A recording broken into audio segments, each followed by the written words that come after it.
Jesus Cristo é o Senhor no céu, na terra y debaixo. Hermanos, estamos en nuestro estudio de historia de la iglesia. Hemos dicho que la historia de la iglesia es muy importante para la iglesia porque conocemos la obra de Dios a través de los tiempos. Ahora usamos la figura de las iglesias de Apocalipsis 2 y 3. ¿Por qué? Porque el Señor les dice a Juan a final del primer siglo: escribe las cosas que han de suceder pronto. Entonces el libro de Apocalipsis es un libro de profecías de cosas que iban a suceder. Y lo primero que el Señor comienza a hablar es un mensaje a 7 iglesias. Y esas 7 iglesias representan 7 periodos que se han desarrollado en la historia de la iglesia. El primer periodo es representado por la iglesia de Éfeso, la iglesia que representa la generación posterior a la iglesia primitiva de los apóstoles. Una iglesia que perdió el primer amor y comenzó en un estado de decadencia, dejar de ser lo que fue el cristianismo en los tiempos de los apóstoles. Después viene la iglesia en Esmirna, una iglesia que proféticamente el Señor le dice que va a pasar por muchos sufrimientos, representando el segundo y tercer siglo y cuarto siglo de la era cristiana. La iglesia perseguida cruelmente por el imperio romano, la iglesia sufrida.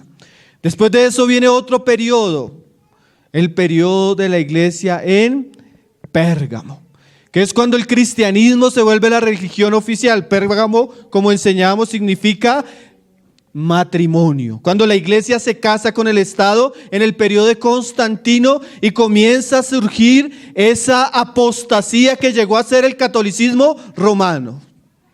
Después viene el periodo de Tiatira, el peor periodo de la iglesia, donde surge el papado y donde el catolicismo romano se llena de todo tipo de idolatría inmunda e abominable a los ojos de Dios. Pero ya llegamos a un siguiente periodo representado en la iglesia en Sardis. Como decíamos la vez pasada, Sardis representan a aquellos hermanos que salieron de ese cautiverio babilónico católico. Representa el periodo de la Reforma protestante. Y de todos aquellos cristianos que salieron del cautiverio, que por siglos habían estado bajo la superstición y la idolatría del catolicismo romano. Entonces comenzamos a hablar del siglo XVI y estamos en ese periodo representado por Sardis, donde surgieron las grandes iglesias cristianas, donde Dios trajo libertad por medio de la predicación del evangelio, no solo las personas, sino naciones mismas que abrazaron la fe reformada, fueron libres del yugo, de la tiranía que venía operando a través del papado por siglos. Ahora, ese movimiento, como lo decíamos, de la Reforma protestante, también el Señor tiene un mensaje para ellos. Y en estos días, en la medida que nosotros podamos, vamos a ocuparnos de ese mensaje. Entonces dice ahí en el verso 1: escriba al ángel de la iglesia en Sardis, el que tiene los 7 espíritus de Dios y las 7 estrellas, dice esto: yo conozco tus obras, que tienes nombre de que vives y estás muerto. Entonces, a pesar de que la Reforma protestante en el siglo XVI fue sumamente impactante, fue sumamente conocida, el Señor dice algo muy serio para la iglesia en este periodo. Y lo que dice el Señor es que ellos tenían nombre de que vivían, pero estaban muertos. Ahora es interesante que desde esta época comienzan a surgir los grandes nombres de las denominaciones históricas. Comienza a surgir, y aunque muchas veces en su periodo las iglesias mismas no querían ponerse un nombre, sus opositores usaban ciertos nombres para denominarlos. Entonces comienza a surgir la iglesia en alemana luterana, comienza a surgir la iglesia en Inglaterra anglicana, comienza a surgir movimientos conocidos como los anabautistas, de los cuales surgen después las iglesias bautistas. Comienzan a surgir movimientos como el movimiento presbiteriano en Escocia, donde viene después la iglesia presbiteriana. Entonces fue esta época donde surgieron los grandes nombres denominacionales. Después viene el metodismo, el puritanismo, los congregacionalistas, y más adelante comienzan a surgir las iglesias carismáticas y pentecostales. pentecostales. Entonces fue en esta época donde las iglesias comenzaron a tener nombres. Antes no existía. Antes el único nombre que existía generalmente era simplemente para denominar a los cristianos por algún líder. Por ejemplo, los valdenses. Por ejemplo, los albigenses. Mas ellos nunca se aplicaban nombres. Ellos se consideraban la iglesia de Cristo. ¿Sí? Ahora, muchos de estos nombres o de estas iglesias que surgieron en la Reforma Protestante comenzaron a vivir esta realidad que el Señor dice ahí. Dice, tienes nombre que vives, pero estás ¿qué? Muerto. Entonces, a pesar de que era un cristianismo grande, visible, hasta nacional, o sea, la iglesia luterana era compuesta por todos los alemanes prácticamente. La iglesia anglicana era compuesta por todos los ingleses. Se dice que Escocia toda abrazó el evangelio. Ahora, lo tremendo es que el pasaje dice, tienen nombre que viven, pero estaban muertos. ¿Esto qué quiere decir? Que al Señor más que el nombre que tengamos, le interesa que tengamos vida. La iglesia puede llamarse así, puede llamarse así, puede llamarse así, pero eso no es lo importante, porque si eso no corresponde a la realidad espiritual de los miembros, de nada sirve tener a un nombre que sea cristiano. ¿Sí? Ahora, eso es muy interesante. Por ejemplo, en Alemania, especialmente hoy vamos a resaltar un poco la experiencia del luteranismo. 100 años después de que Lutero predicara, después de que Lutero trajera el evangelio a Alemania y la conversión de muchas personas, las iglesias en Alemania se caracterizaban porque eran correctas en la doctrina, pero los miembros estaban muertos. Habían todos los rituales y los sacramentos que la Biblia decía. Se reunían todos los domingos, hacían el partimiento del pan, predicaban la palabra, las personas se bautizaban, adoptaban un credo, pero lo tremendo era que esas personas que hacían todo eso no eran personas vivas, eran personas muertas espiritualmente. Parece ser que la iglesia luterana se enfrascó doctrinalmente y académicamente en luchar tanto contra el catolicismo romano que descuidó el alma de sus fieles, y aunque eran doctrinalmente sanos y ortodoxos, eran cristianos que se caracterizaban porque estaban muertos. Y eso ya es un mensaje tremendo para nosotros, hermano. Nosotros podemos tener la doctrina correcta, las prácticas correctas, hacerlo totalmente como la Biblia dice y ser personas que estamos espiritualmente muertas. Qué asunto serio, hermano. ¿Qué decir hoy en día, hermano? Eso fue en el siglo XVII y siglo XVIII. En ese espíritu académico, Alemania engendra uno de los peores monstruos que destruyó la iglesia cristiana, la teología liberal. Eruditos que conocían la Biblia, conocían la historia, pero un espíritu crítico, aún creyendo en la Biblia, no creían en los milagros, no creían en la resurrección de Cristo. Y ellos engendran una teología destructiva que llega a matar todos los seminarios y las universidades cristianas de Europa. Y eso es tremendo, hermano. La muerte de estas iglesias cristianas llega el día de hoy a nosotros, que tú volteas a mirar Europa y que fue la matriz del cristianismo. Hoy el cristianismo prácticamente ha desaparecido. Los templos que antes eran templos usados para la adoración a Dios, hoy son museos, hoy son bares, hoy son librerías. ¿Por qué? Porque Europa entró en un espíritu de muerte total. Casi no se conoce hoy el cristianismo en Europa. Los países que fueron cuna de grandes misioneros, de grandes predicadores, hoy son los países donde existe un porcentaje tan pequeño de cristianos genuinos. Entonces este mensaje a Sardis es muy diciente, hermanos. Ahora, el pasaje también nos dice más adelante, que es muy interesante, en el verso 4 dice, pero tienes unas pocas personas en Sardis que no han manchado sus vestiduras y andarán conmigo en vestiduras blancas, porque son dignas. Mire eso tremendo. A pesar del estado de muerte que llegó a vivir la iglesia reformada, siempre hubo personas que no mancharon sus vestiduras, que andaron con el Señor y que fueron fieles. Yo quiero comenzar a hablar, porque vamos a hablar los siguientes domingos de otros movimientos, de un movimiento surgido en Europa muy importante, poco conocido o poco hablado por los historiadores, por ciertas cosas más personales o denominacionales, pero fue un movimiento sumamente usado por el Señor en el siglo XVII y fue el conocido movimiento pietista. El pietismo, bueno, la definición de la palabra pietismo ni siquiera es una definición que estos hermanos acuñaron, simplemente era una palabra que usaban los críticos para señalar a estos hermanos de santurrones. Eso es lo que significa pietista, santurrón, pero como una forma burlesca. Después estos movimientos adquirieron ese nombre, este movimiento adquirió este nombre. El gran fundador de este movimiento o de este mover del Espíritu Santo fue el hermano Felipe Jacobo Spener. Este era un joven alemán con profundas raíces luteranas, pero este joven comienza a estudiar y comienza a tener contacto con algunos escritos puritanos de la época, especialmente los escritos del conocido pastor Richard Baxter y otros puritanos, y eso tiene un impacto en su vida, porque él se da cuenta que aunque era luterano, que aunque sus padres eran luteranos, que aunque él practicaba la religión cristiana luterana, él se daba cuenta que era una persona que no tenía la experiencia del nacimiento de nuevo. Era luterano, llegó a ser pastor luterano, pero no había conocido a Cristo.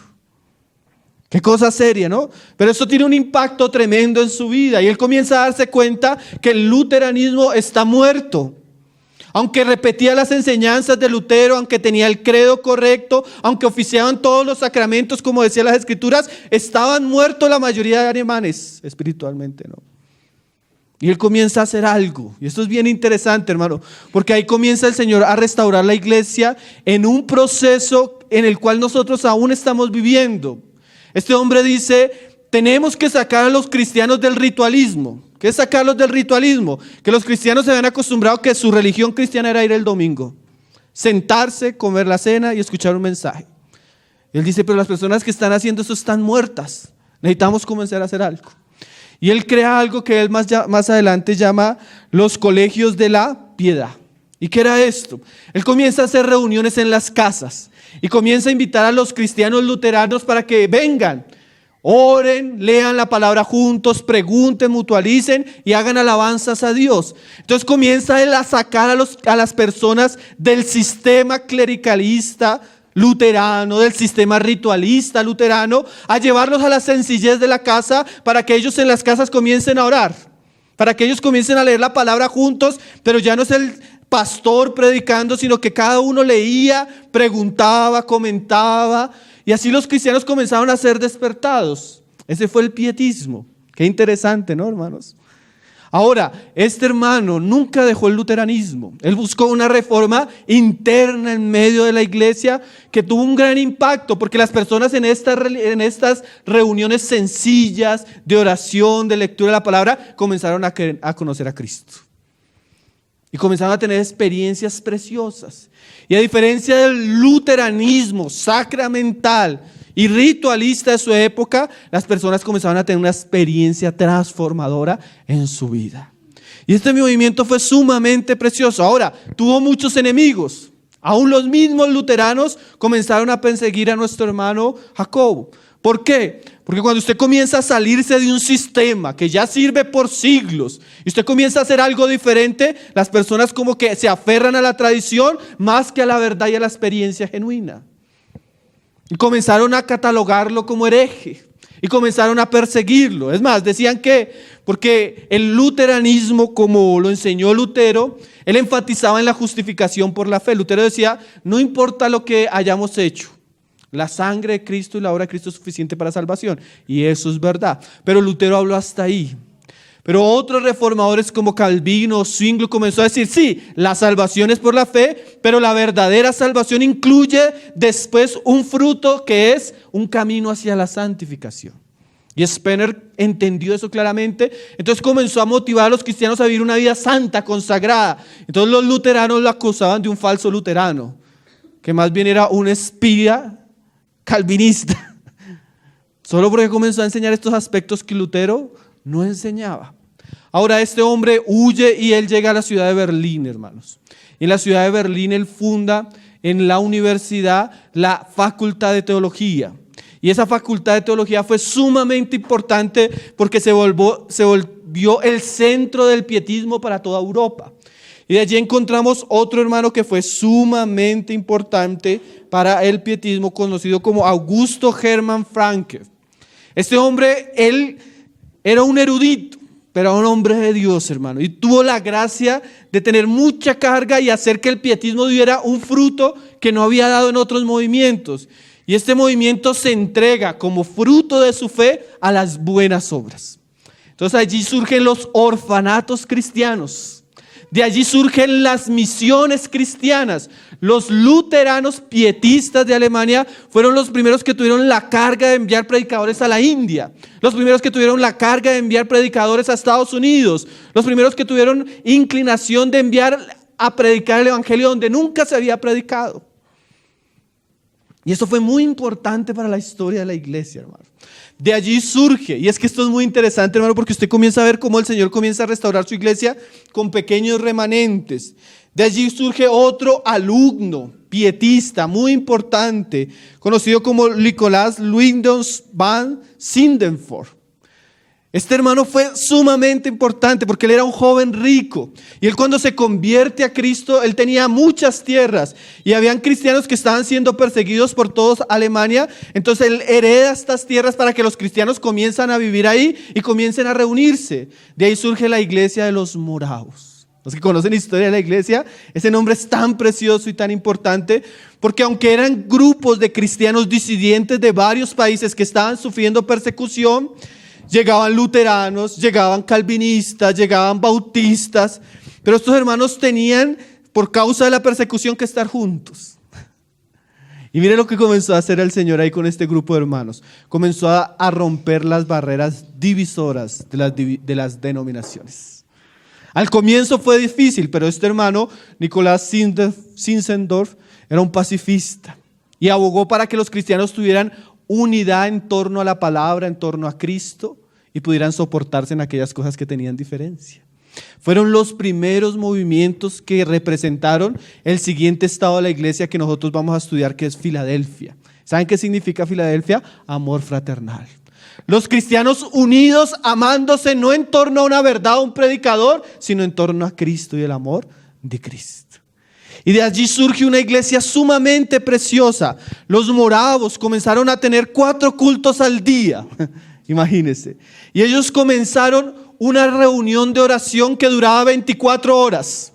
Unos oraban en la mañana, después llegaban otros a mediodía, otros en la tarde, otros en la noche. Y fue una reunión de oración que duró 100 años. Este fue el primer movimiento misionero que envió misiones a todas partes del mundo.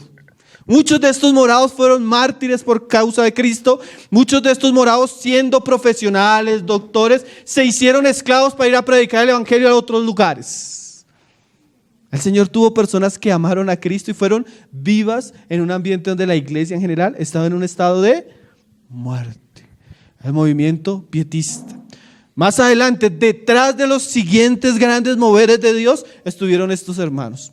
Por ejemplo, John Wesley, que era un pastor anglicano. Él va para Estados Unidos. Y miren lo tremendo de John Wesley. John Wesley era una persona que era sumamente religiosa, sumamente devota. Ayudaba a los pobres, visitaba las cárceles, leía la palabra, tenían un club de oración. Pero John Wesley no había tenido la experiencia del nacimiento de nuevo. Y un día en un barco él se encuentra con un grupo de morados que van de misiones a Estados Unidos. Y él, en medio del pánico por la muerte, porque se levantó una tempestad, John Wesley se queda sorprendido de que los moravos, a pesar de que estaba la tremenda tempestad en el mar, ellos no tenían miedo, estaban orando y alabando a Dios. Y él comienza a darse cuenta que estos cristianos tenían una fe diferente. Y él queda impactado con eso, y después, en una lectura, creo que del libro de Gálatas, él se convierte. Ahora John Wesley también llega a ser muy importante, fundador del metodismo. Pero ¿qué queremos resaltar hoy, hermano? La importancia de ser personas con un cristianismo vivo. No solo un cristianismo ritual o ortodoxo. Entonces vamos a hablar un poco de eso, porque como les hemos dicho otras veces, no solo queremos conocer la historia, sino queremos que la palabra hable a nuestros corazones y nos impacte genuina y verdaderamente. Ahora, el legado de los pietistas es sumamente grande, hermano. Acusados por otras líneas que enfatizaban solo en la ortodoxia doctrinal de ser personas que solo perseguían las experiencias. mas usted nota que es una acusación falsa, porque cuando usted lee los libros de estos hermanos, insistían en la doctrina sana, pero que acompañaba con una experiencia genuina.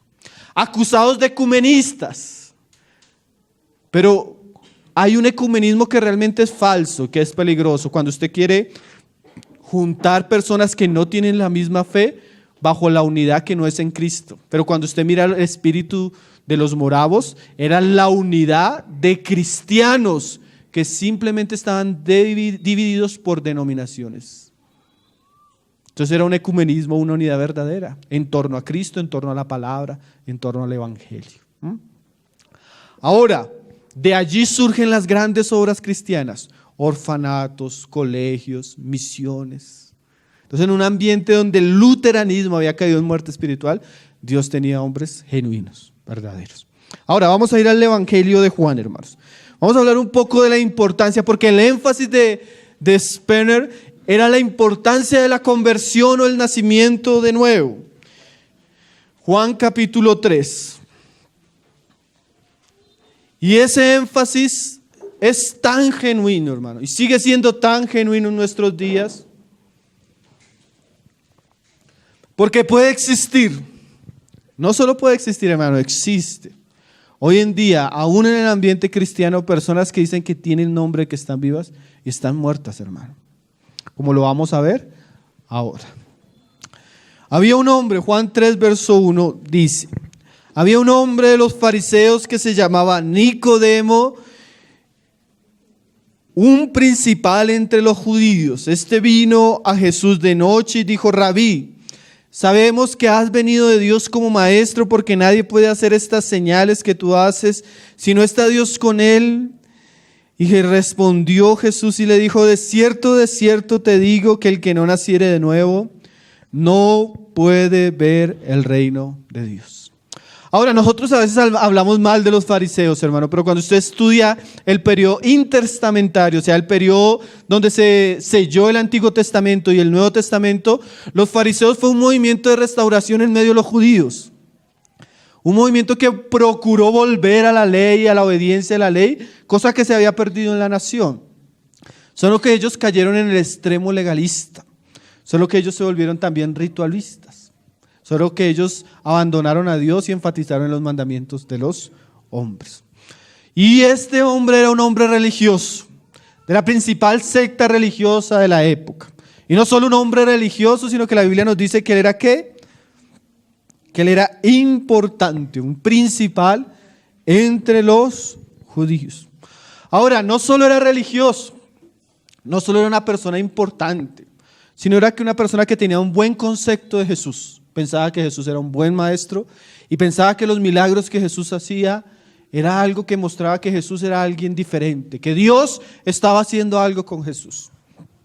Y él viene a Jesús. Pero mira lo que le responde el Señor Jesús a Nicodemo: de cierto te digo que el que no naciere de nuevo no puede ver el reino de Dios. ¿Qué es esto? El pasaje anterior, el capítulo 2, en el verso 23 al 25, nos explica esa respuesta tan clara de Jesús. Dice: estando en Jerusalén en la fiesta de la Pascua, muchos creyeron en su nombre viendo las señales que hacía. También eran personas que creían por lo que Jesús hacía. Así como Nicodemo de alguna manera creía en Jesús por lo que Jesús hacía. Pero Jesús mismo no se fiaba de ellos porque conocía a todos. O sea, eran personas que venían a la fiesta, personas que creían de alguna manera en Jesús, en lo que Jesús hacía, pero Jesús no se confiaba de ellos. Y el pasaje dice que ¿por qué no se confiaba de ellos? Porque realmente los conocía. ¿Se acuerda lo que el Señor dice en Apocalipsis? Tú dices que tiene nombre de que vives. Es como si el Señor dijera: pero yo te conozco y estás muerto. Ese es el contexto de la conversación con Nicodemo. Y dice: y no tenía necesidad de que nadie le diese testimonio del hombre, pues él sabía lo que había en el hombre. O sea, el Señor no necesitaba que nadie le explicara quién era fulano de tal, porque él conocía. O sea que cuando viene Nicodemo, nadie necesita explicarle a Jesús quién es Nicodemo, porque el Señor conocía verdaderamente quién era Nicodemo. ¿Sí? Y cuando Nicodemo viene, aunque viene con buenas palabras, Jesús le dice: mira, de cierto te digo que si tú no naces de nuevo, no puedes ver el reino de Dios. ¿Qué estaba diciéndole el Señor a Nicodemo? Que él estaba muerto y que él necesitaba nacer de nuevo. Y que si él no nacía de nuevo, él no iba a poder ni ver un chispazo de lo que tiene que ver con el reino de Dios y los asuntos de Dios. Él podía ser religioso, él podía cumplir la ley, aún él podía tener un buen pensamiento de Jesús y estar muerto en sus delitos y pecados. Eso no es sorprenderte, hermano. Los luteranos de los cuales estamos hablando, ellos iban todos los domingos al culto. Ellos comían el pan y bebían la copa. Ellos cantaban alabanzas a Dios y escuchaban la palabra y estaban muertos. Así hasta usted puede pensar que Jesús era un buen hombre y que hacía milagros. Pero si usted no ha nacido de nuevo, usted está muerto. Y de cierto, así como Jesús dijo, si usted no nace, no va a poder ver el reino de Dios. Eso es un mensaje muy actual, hermanos, y muy importante. Y es sumamente trascendental para usted, para su vida. Un hermano lo dijo, si usted no ha nacido de nuevo, las demás cosas no tienen valor, porque lo único que le espera con certeza es el justo juicio y la ira de Dios sobre su vida. A menos que usted se arrepienta y crea. Ahora, es muy interesante que estas personas decían que creían, pero vamos a ver que la fe también puede ser falsificada. Necesita haber una fe ¿qué? Genuina. ¿Y cuál es la fe genuina? La fe genuina tiene un ingrediente sumamente importante: transformación. ¿Cuál transformación? De muerte a vida. De un corazón duro a un corazón de carne. De una vida esclava del pecado a una vida libre del pecado. Y Nicodemo, con toda su religión, tenía que nacer de nuevo. Así le podríamos decir, usted puede llegar a una nación cristiana como llegaba John Wesley o George Whitefield, y entraba a las iglesias cristianas anglicanas y le decían predique, y él comenzaba, de cierto os digo, os es necesario nacer de nuevo. ¿Por qué predica esto si son cristianos? Porque son cristianos que están muertos y no han conocido el poder transformador del evangelio. No es simplemente decir, tú dices que estás vivo, tienes nombre de que vives, pero de pronto estás muerto. Ahora, mire lo que dice el verso 10 del capítulo 3. Él le pregunta, ¿cómo así que nacer de nuevo? ¿Acaso tengo que entrar en el vientre de mi madre otra vez? Y él comienza a hacer esa discusión. Y Jesús le dice, respondió Jesús y le dijo, ¿eres tú maestro de Israel y no sabes esto? Qué cosas tremendas, nosotros podemos ser maestros. Hermano, los luteranos era una escuela teológica sumamente rígida, hermano. Doctrinalmente, ellos eran clarísimos, eran maestros. Son tan orgullosos los luteranos que cuando usted encuentra un alemán teólogo, él no lee ningún otro teólogo que no sea alemán. Tienen bibliotecas completas de teólogos alemanes y están muertos. Hay gente que puede saber mucho y no tener una experiencia genuina y ni siquiera saber qué es nacer de nuevo. Hermano, si usted no sabe qué es nacer de nuevo, preocúpese porque tal vez usted está hasta ahora en el estadio de Nicodemo, viendo a Jesús de lado, viendo los milagros, asistiendo a una reunión. Tal vez ha cambiado un poco su comportamiento, pero necesita nacer de nuevo. Y lo más tremendo, hermano, es que con la predicación que se escucha en la mayoría de iglesias hoy cristianas, usted no va a nacer de nuevo con un mensaje así.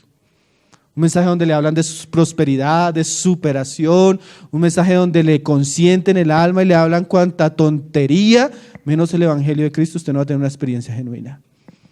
Hermano, usted se encuentra con cristianos de que, ¿cuánto lleva siendo cristiano? 15 años, y usted comienza a hablar con él y usted dice, tienes nombre de que vives, pero no hay un cristianismo genuino en su experiencia.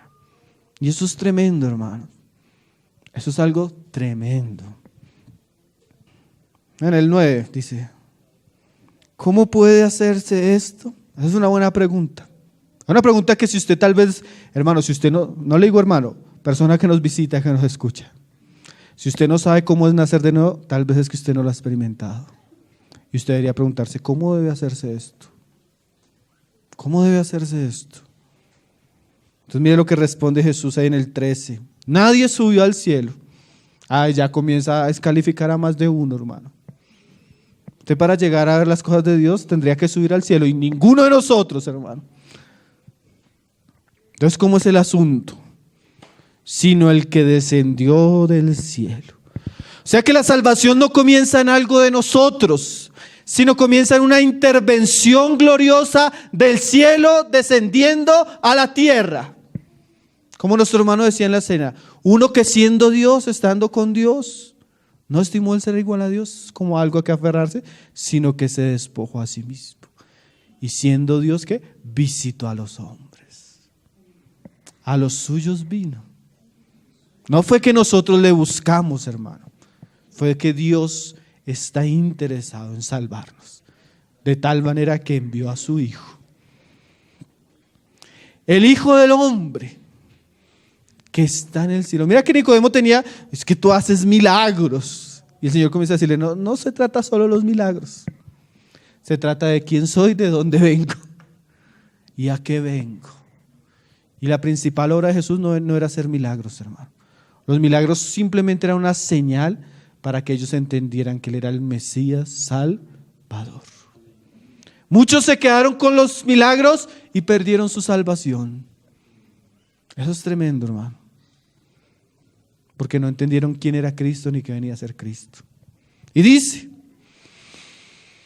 y como Moisés levantó la serpiente en el desierto, así es necesario que el Hijo del Hombre sea levantado, para que todo aquel que en Él cree no se pierda, mas tenga vida eterna. Ahora, como Él era un maestro de Israel, ¿qué va a hacer el Señor? Él va a usar una figura del Antiguo Testamento que Nicodemo conocía, una historia, para que él entienda el mensaje del Evangelio. Fue una historia en el desierto. ¿Qué fue lo que sucedió? Israel comenzó a murmurar contra Moisés. Y cuando comenzó a murmurar, Dios les mandó serpientes. Y las serpientes les mordían y eran serpientes sumamente venenosas, tanto que las personas se morían. Y el pueblo comienza a clamar a Dios y Dios le dice a Moisés, Moisés, levanta una serpiente de bronce. Ponla en la mitad del campamento y cuando una serpiente los muerda, que las personas volteen a mirar la serpiente y apenas volteen a mirar la serpiente, van a ser curados. Ahora dice el Señor Jesús que ahí está envuelto el Evangelio. ¿Y qué es el Evangelio, hermano? El Evangelio primero muestra que todos nosotros, así como esa generación rebelde, así como esa generación murmuradora, fuimos mordidos por una serpiente. Todos, hermanos, estamos bajo el poder del pecado en nuestra carne. Y ese pecado en nuestra carne nos está llevando a un estado de muerte. Poco a poco, pero un estado definitivo. Entonces comienza usted a notar que aunque usted quiere ser bueno, religioso, tiene una tremenda mordedura que se llama orgullo. Tiene una tremenda mordedura que se llama mentira. Tiene una tremenda mordedura que se llama lujuria. Tiene una tremenda mordedura que se llama lascivia. Tiene una tremenda mordedura que se llama mentira. Y el hombre está siendo condenado, el hombre está siendo muerto, enfermo por el pecado. Todos los hombres alrededor, aún el más bueno, aún Nicodemo, aún usted que viene todos los domingos y se cree un buen cristiano, realmente usted es una persona que está muerta en delitos y pecado. Y Dios quiere salvarnos de esa condición. Dios no nos quiere dejar esclavos en nuestros pecados, en nuestros delitos. Y Dios hace algo, su Hijo desciende, pero no solo desciende, sino que dice la palabra que Él tenía que ser levantado. Eso es una figura de ¿qué? De la muerte de Cristo y de su resurrección. Él tenía que ser levantado al tercer día para que todos los hombres se dieran cuenta que ese sacrificio expiatorio iba a llevar todos sus pecados y a través de esa muerte y de esa resurrección, Él iba a prometer una nueva vida. De tal manera fue levantado en la historia de la humanidad para que los hombres supieran que Él era el Mesías Salvador, que ahora cualquier hombre que al escuchar el Evangelio de Dios voltea a mirar la cruz, confíe en la cruz, acuda a la cruz, haga de la cruz el medio que Dios le otorgó para perdonarlo y salvarlo, ese hombre va a nacer de nuevo. El Evangelio, en pocas palabras: Dios levantó a su Hijo. Después de haberlo crucificado, lo levantó en resurrección, para que todo aquel que en Él crea no se pierda. Qué precioso, hermanos. Ese Evangelio, como la historia de la serpiente de bronce, incluye conciencia del pecado, reconocimiento de nuestra enfermedad, desesperación y deseo de ser sanados, por una parte. Por otra parte, incluye abrazar a Cristo, abrazar el sacrificio de Cristo como la única fuente de salvación. No son las obras, no es que usted venga a un culto, no es que usted ofrende, no es que usted deje hacer esto o aquello. Nada de eso le sirve para nacer de nuevo. El nacimiento de nuevo es una obra gratuita y poderosa de la gracia de Dios cuando confiamos en el sacrificio perfecto del Hijo de Dios. No se trata si usted es un campeón, no se trata si usted es el mejor hombre, al contrario.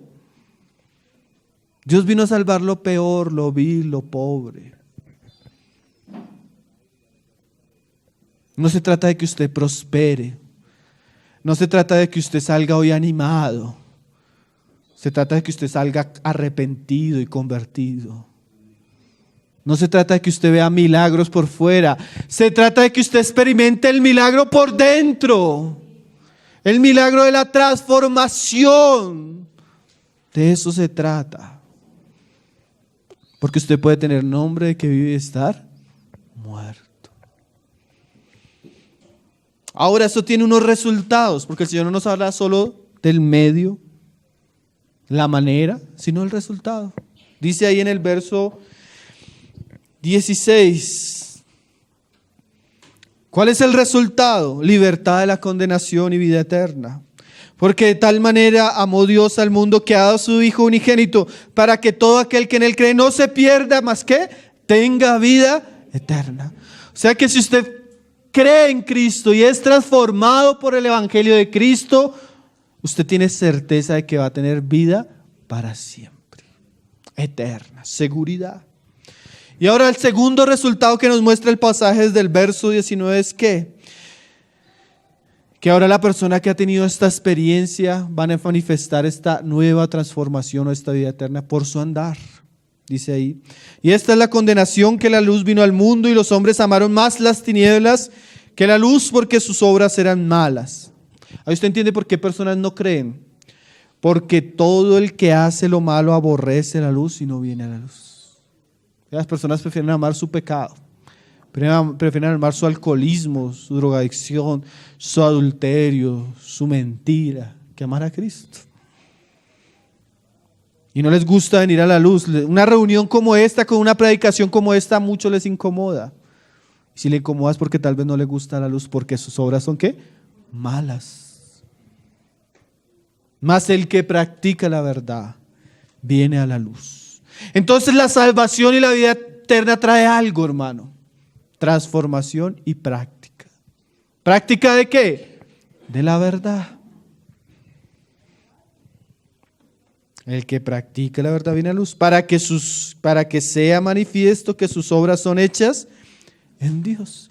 Entonces el que tiene vida, como dijo Jesús, como lo dice este pasaje, como lo dice Apocalipsis, sus obras son hechas en luz.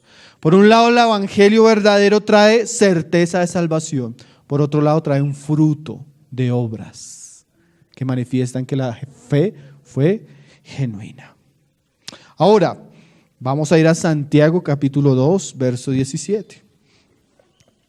Porque ¿cuál es uno de los problemas que tenemos hoy en día? La falsa noción de la fe. ¿Qué quiere decir esto? ¿Crees en Jesús? Sí, yo creo. Ahora, el resultado de la fe bíblica no existe. Hermanos, los luteranos tenían una confesión de fe que si usted la lee y si usted no cree en eso, usted tal vez no es cristiano. El problema es que aunque ellos tenían una confesión de fe, no tenían la experiencia. Y eso es un problema, porque la fe verdadera siempre está ligada a una experiencia verdadera. Y eso es tan importante saberlo. Porque mire lo que dice Santiago, en el verso 17. Así también la fe, si no tiene obras, ¿qué pasa? Es muerta en sí misma. O sea que puede existir una fe que es muerta, que la persona piensa que cree, dice que cree, se pone nombre de que está vivo, pero no es verdadero porque su experiencia es que es muerte. ¿Y cómo se ve que una persona es verdadera o no es verdadera? Por sus frutos, dijo Jesús, los conoceréis. O sea, el fruto, la obra muestra si nuestra fe es genuina o si nuestra fe es falsa. Como está diciendo Santiago, las obras muestran realmente si somos personas que caminamos en luz con Dios o no. Ahora, la fe es la piedra angular del cristianismo y debemos entender cuáles son las características de una fe genuina, una fe transformadora, una fe para nacimiento de nuevo. En primer lugar, ¿qué uno puede decir de esto? Yo enuncié algunas. En primer lugar, una fe genuina, hermano, desemboca en una vida santa. Una fe genuina desemboca en una vida santa. Usted lo va a ver en todos los movimientos genuinos. El pietismo, el puritanismo, el metodismo y todos los movimientos genuinos de la historia de la iglesia enfatizaron en la santidad, en el vivir. La fe genuina nunca está divorciada de la práctica piadosa. Si usted encuentra a alguien que dice que cree, pero no tiene una práctica piadosa y un andar, usted dude de esa fe y de esa persona, porque no ha sido una fe genuina. Y esto es importante. Hay un abismo a veces entre las personas que dicen que creen y lo que viven. Y en la Biblia eso no pasa, hermanos. Eso está junto. Lo que usted cree afecta cómo usted vive. De tal manera que usted, si vive como un impío, usted tenga certeza de que es un impío. Lo mismo, el cristiano tiene certeza que es cristiano porque su vida manifiesta que él anda como cristiano. Entonces, la fe genuina trae transformación. Paul Washer es un ejemplo, yo lo repito muchas veces, que es muy bueno. Viene una persona para la reunión y se encuentra un tren y le atropella el tren, le pasa por encima. La persona se levanta y llega a la reunión. Hermano, perdóneme por llegar tarde, pero venía, me encontré un tren, el tren me atropelló, me pasó encima, pero gracias al Señor ya pude llegar. Y usted dice, ¿es un loco o es un mentiroso? ¿Por qué? Porque acaba de decir que le acabó de pasar el tren encima y se levantó y no pasó nada. Asimismo es el que piensa que se encontró con el tren del evangelio y se levanta y su vida sigue siendo la misma. Está loco, es un mentiroso. Si usted se encontró con Jesús y su vida no cambió, fue transformada, está loco o es un mentiroso. Su fe no es verdadera, hermano. Su fe verdadera, la fe verdadera trae transformación. Cambia el corazón, cambian los pensamientos, cambian los deseos, cambian los anhelos, cambian los planes, cambian las relaciones, cambia todo. Hermanos, que Jesús me salvó. ¿De qué lo salvó? Si sigue viviendo igual. Dígame de qué lo salvó. La salvación no solo incluye la condenación eterna, sino también la salvación de un estilo de vida vano y pecaminoso. ¿Qué pudo haber pasado en ese lugar? La verdad llegó solo a la mente, pero no transformó el corazón. Porque hay algo que es cierto, hermano. De la mente al corazón puede haber un abismo. ¿Usted cree en esto? Creo en eso. ¿Cree en Jesús? Creo en Jesús. ¿Murió? Murió. ¿Resucitó? Resucitó. ¿Volverá? Volverá. Eso lo creían los luteranos y estaban muertos, hermano. ¿Cómo sé que eso es verdadero? Cuando eso produce en mí un nuevo nacimiento. Tanto que Pablo dice, las cosas viejas pasaron. Todas fueron hechas nuevas. Si usted no ha comenzado de nuevo, quiere decir que tal vez no se ha encontrado con el verdadero evangelio, hermano. Si usted sigue amando lo mismo, revolcándose en los mismos pecados, teniendo las mismas amistades, las mismas relaciones, viendo la misma porquería de televisión que veía antes, buscando como esclavo el dinero y las cosas de este mundo, usted no ha conocido a Cristo. No ha conocido el cielo y los reinos de los cielos.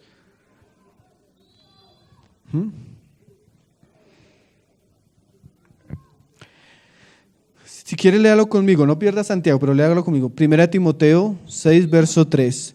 Si alguno enseña otra cosa y no se conforma a las sanas palabras de nuestro Señor Jesucristo y a la doctrina que es conforme a la piedad, las palabras sanas de Jesús y la doctrina verdadera de Cristo es ¿qué?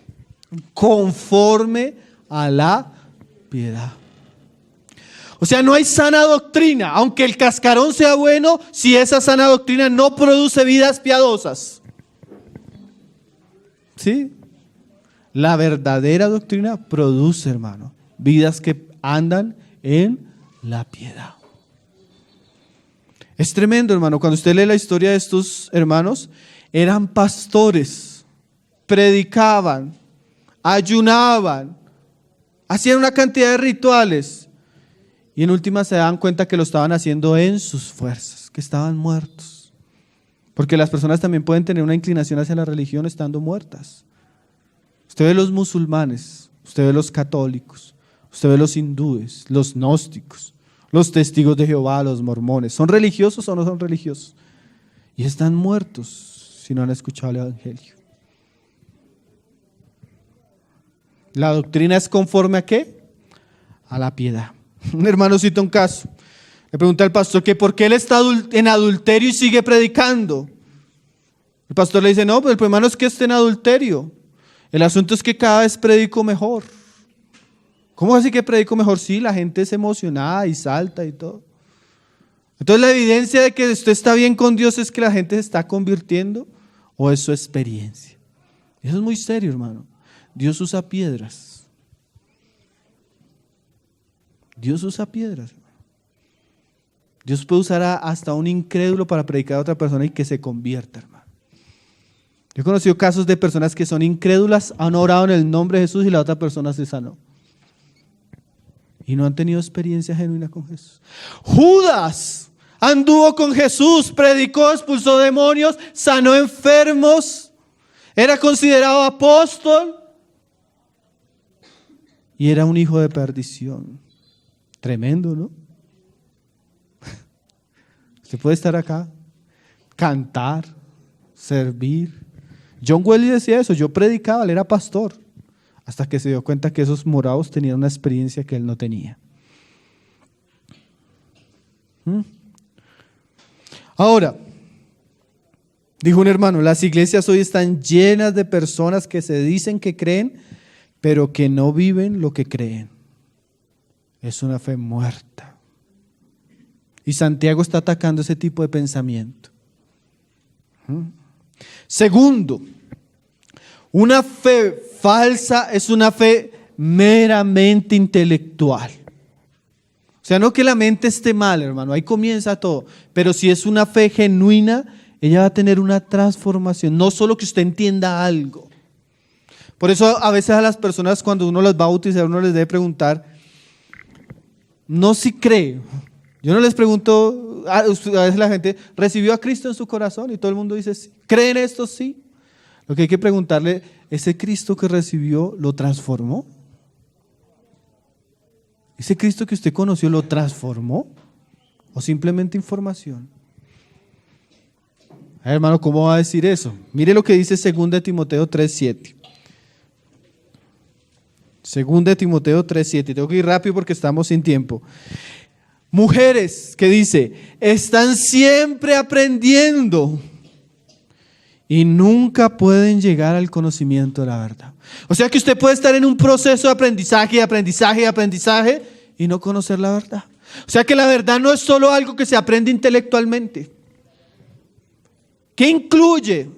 incluye cuando la voluntad orgullosa y dura del hombre se inclina ante Dios y se humilla. Y lo que ha entendido causa una ¿qué? Transformación.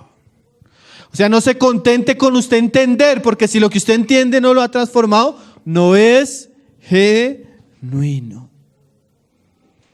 Hay una fe que es pretenciosa, piensa que se cree, pero no tiene la realidad. Y sustituye el pensar por las obras. Como alguien dijo, la persona a veces sustituye las obras por las palabras. ¿Cómo así? Solo habla que es cristiano, pero no tiene ningún fruto de cristiano. Yo creo. Conocí un señor acá, hermano, que se paraba delante de los pastores. Yo le decía, ¿por qué no va a la iglesia? No, porque ese pastor es un sinvergüenza. Él enseña esto, y la Biblia dice esto y esto. Y fui al otro lado y enseñan esto y esto, pero es que la Biblia dice esto y esto. Yo dije, conocía de memoria las escrituras. Murió de cirrosis, hermano. Era esclavo al alcohol y conocía las escrituras de memoria. O sea, usted puede conocer solo de una manera intelectual, sin que eso lo transforme. Tiene el discurso, pero no tiene la vida. Conoce las doctrinas, pero no las practica. Es algo mental, pero no toca la verdad ni con la punta de sus dedos. Una fe falsa no tiene obras de arrepentimiento, como lo tiene una fe genuina. Dice ahí Santiago 2:15. Y si un hermano o una hermana están desnudas y tienen necesidad del mantenimiento de cada día, y si alguno de vosotros les dice, id en paz, calentados y saciados, pero no les dais las cosas que son necesarias para el cuerpo, ¿de qué aprovecha? O sea, la fe genuina tiene frutos de amor. Por ejemplo, Santiago nos da un ejemplo. Si usted ve a un hermano que tiene necesidad y usted le dice, Dios te bendiga, el Señor te acompañe, y no tiene amor para con él, usted no tiene una fe verdadera. Ese es un ejemplo. Pero por ejemplo, usted tiene un problema con un hermano y usted no puede perdonar a su hermano. Usted no tiene el amor para perdonarlo. Usted no tiene a Cristo, hermano. Usted no tiene a Dios, hermano. Porque esos son los frutos genuinos de un verdadero creyente. Más adelante Santiago vuelve a usar otro ejemplo.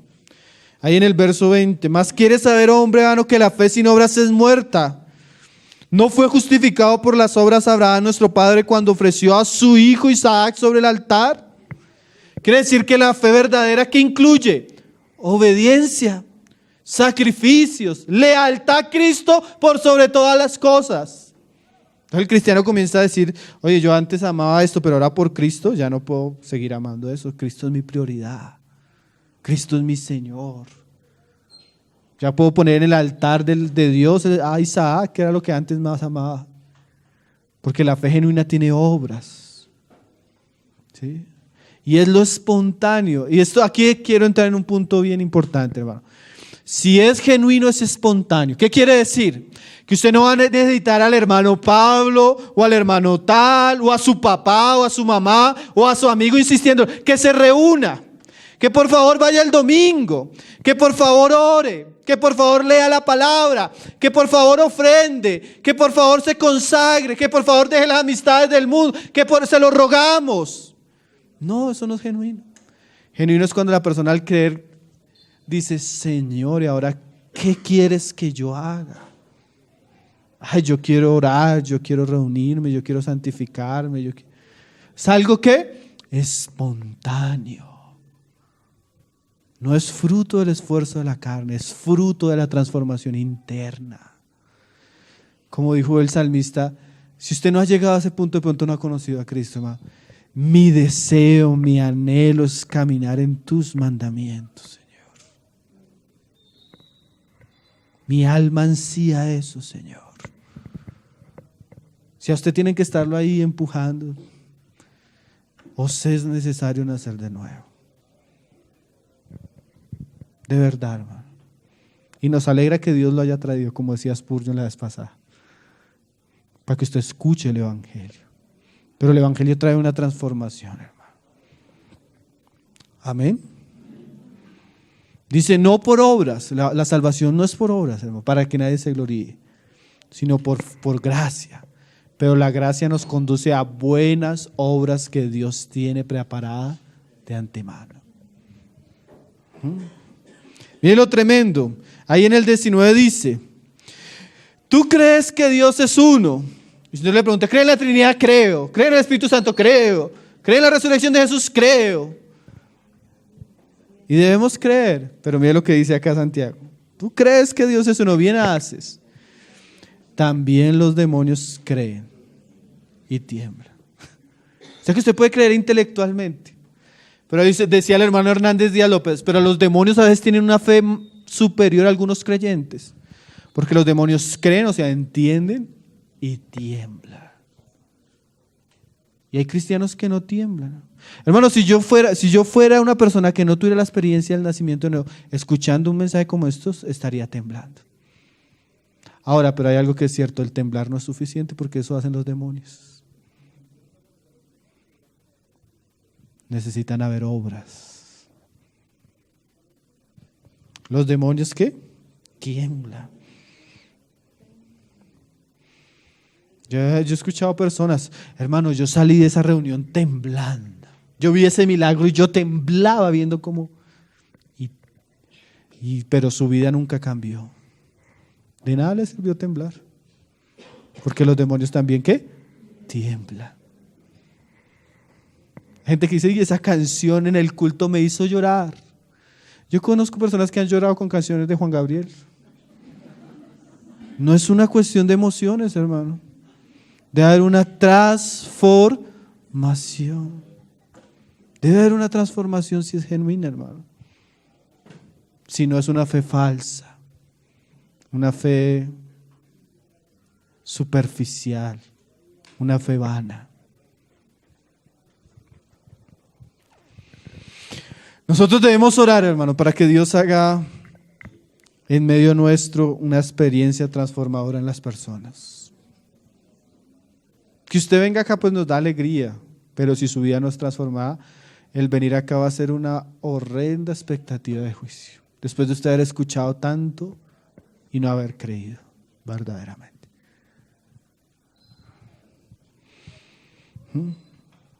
Quiero ir terminando con un escritor de esta época, el famoso predicador inglés J.C. Ryle. Él dice así: las marcas de un hombre muerto.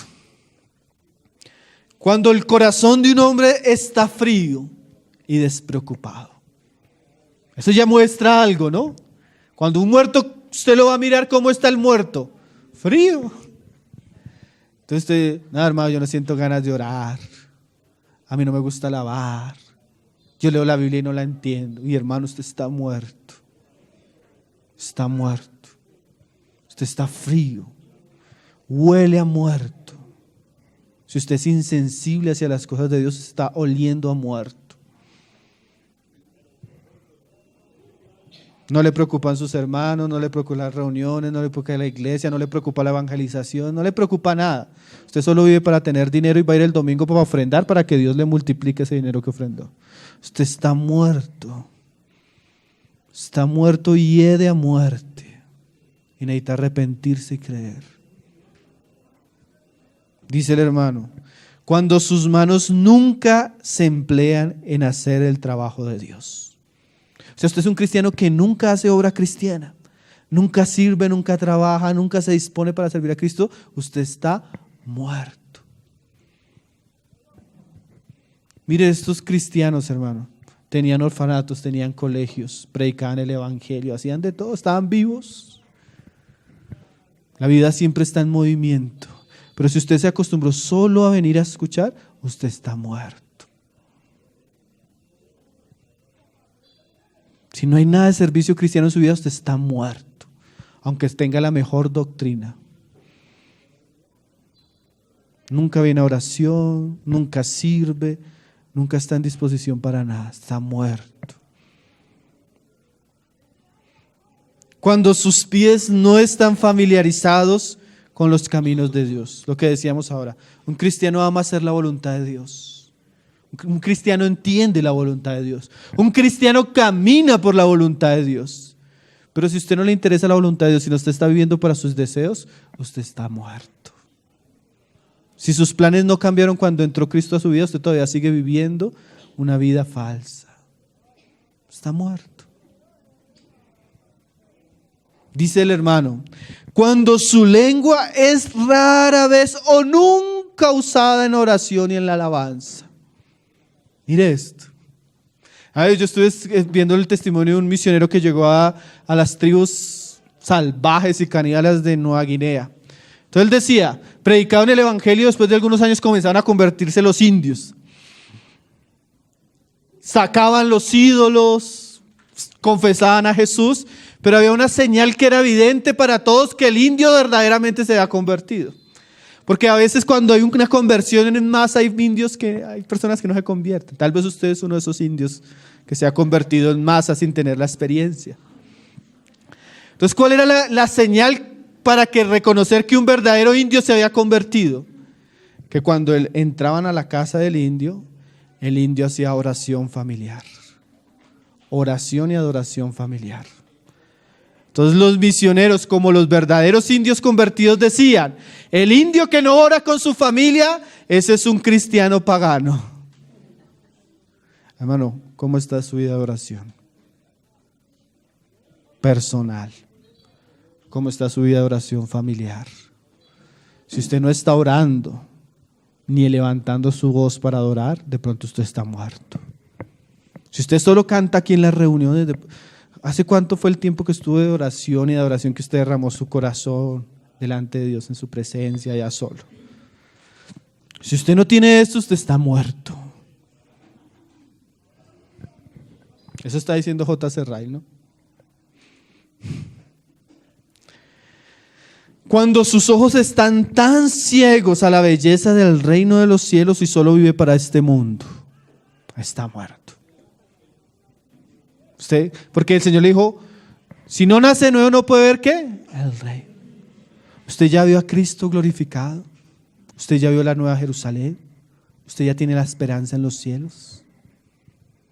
O simplemente viene a orar para que el Señor le ayude y lo bendiga en estos días.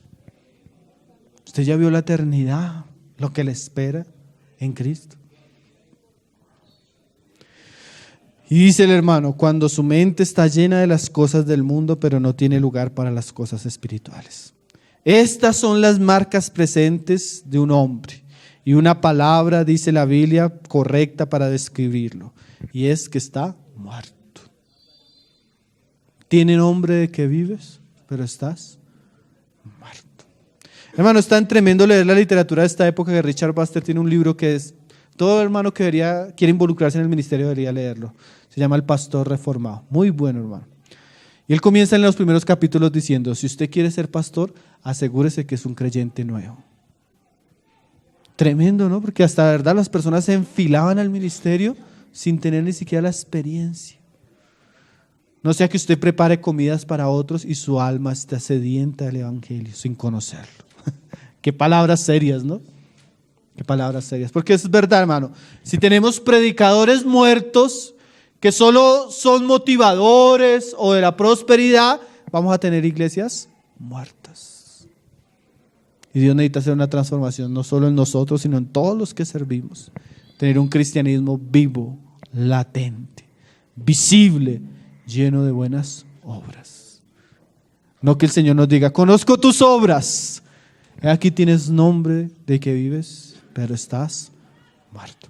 Entonces hoy hablamos un poco del pietismo, movimiento de restauración en la iglesia luterana. Ahora el pietismo no tuvo mucho fruto porque de transformación o de impacto como movimiento, como iglesia, porque nunca salió del esquema luterano.